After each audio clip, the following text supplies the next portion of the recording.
Rabbi Yeshaya était connu pour recevoir les invités d'une manière exceptionnelle. Sa mitzvah de Achnat Tochim était au top. Un jour, avant Shabbat, il entend qu'il y a 3 personnes qui sont arrivées dans sa ville. Il s'est dépêché pour aller voir où est-ce qu'ils étaient. Et il a vu qu'ils n'avaient pas où passer Shabbat. Alors il en a attrapé un des 3. Il leur a dit, vous savez pas où est Shabbat? Il a dit, effectivement. Il a dit, venez, je vous invite à la maison. Et ils étaient contents. Les 3 avaient passé Shabbat chez Rabbi Yeshaya.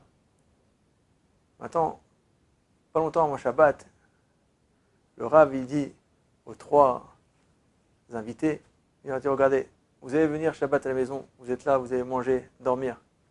Mais sachez que chez moi, le Shabbat, c'est 100 € par personne. Quoi, 100 €? Ouais, 100 € x 3, ça fait 300 €. Bon, ils étaient à quelques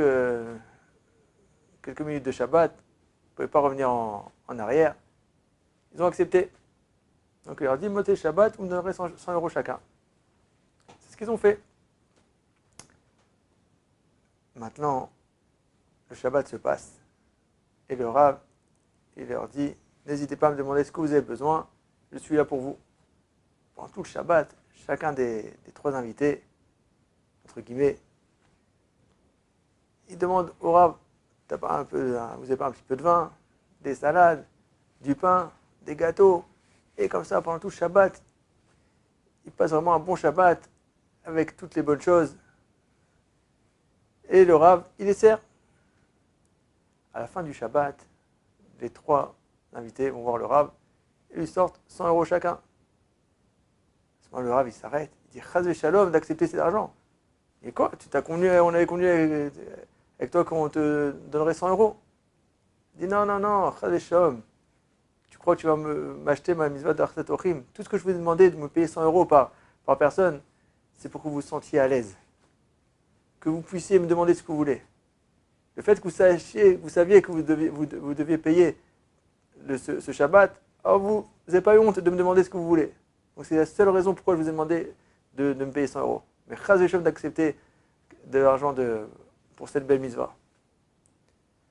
On voit dans la parashat Shavua, Vayera elav Adonai be'Elohim Mamre, ve'hu yoshev petach Oel kechom hayom. Hachem lui est apparu dans les plaines de Mamré. Il était assis à l'entrée de la tente par la chaleur du jour.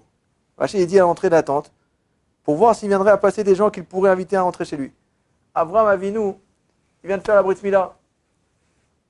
Il fait très chaud, à quel moment il envoie une grosse chaleur pour justement qu'il n'y ait pas d'invités. Mais lui, il sort devant sa tente pour essayer de voir s'il n'y a pas des invités. Il a envie de faire la mitzvah de Achnat Tochim.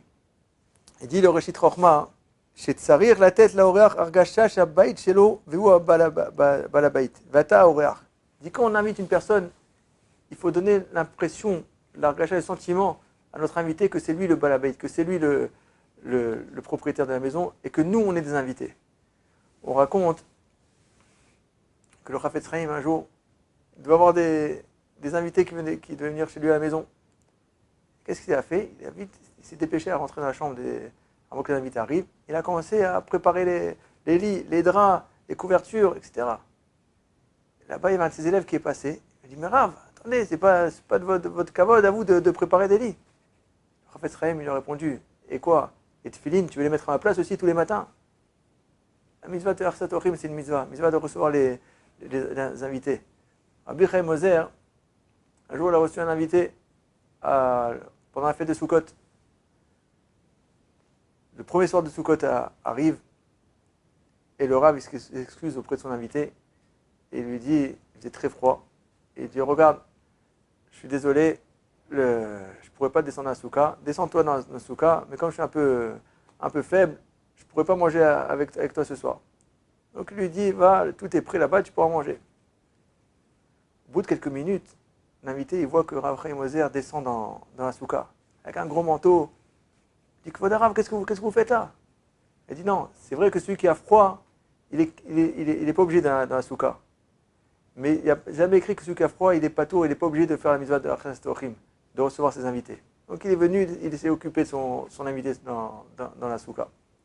Alors, ben, Hachem, que nous aussi, on puisse prendre cette mitzvah d'Orset Ochim comme l'a fait Abraham Avinu, que de faire de toute notre force, de tout notre corps, comme est marqué, la Gemara a dit qu'Abraham Avinu, il s'assoit devant la porte du Gehinam, de l'enfer. Et tous ceux qui a fait la Brit Mila et qui a gardé la sainteté de sa Brit Mila, Abraham Avinu, il le prend et il empêche d'entrer au Gehinam. Voilà, Faladji, il dit qu'Abraham Avinu, il pose une autre question avant de sortir du Gehinam, de l'enfer.